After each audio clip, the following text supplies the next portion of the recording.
2 Chronicles, chapter 8. Solomon's other activities. At the end of 20 years, during which Solomon built the temple of the Lord in his own palace, Solomon rebuilt the villages that Hiram had given him and settled Israelites in them.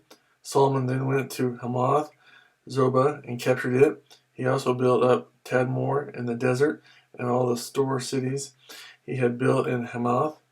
He rebuilt Upper Beth Horon and Lower Beth Horon as fortified cities, with walls and with gates and bars, as well as Baalath and all his store cities, and all the cities for his chariots and for his horses, whatever he desired to build in Jerusalem and Lebanon and throughout all the territory he ruled.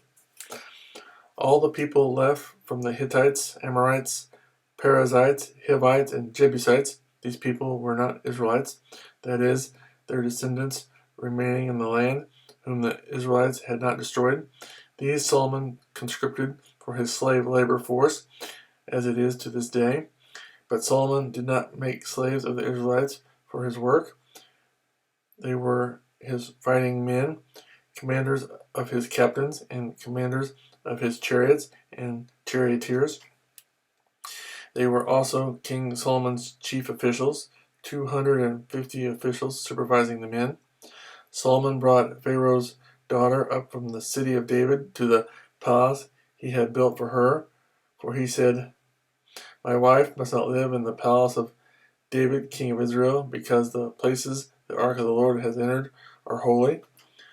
On the altar of the Lord that he had built in front of the portico, Solomon sacrificed burnt offerings to the Lord, according to the daily requirement for offerings commanded by Moses for Sabbaths, new moons, and the 3 annual feasts, the Feast of Unleavened Bread, the Feast of Weeks, and the Feast of Tabernacles.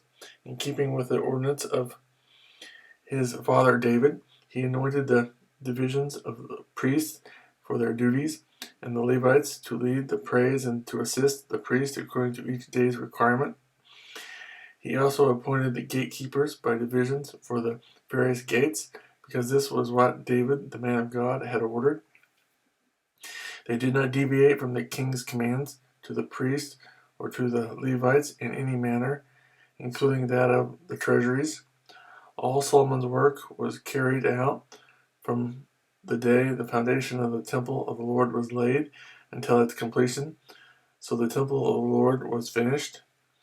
Then Solomon went to Ezion-Geber and Elath on the coast of Edom, and Hiram sent him ships commanded by his own officers, men who knew the sea.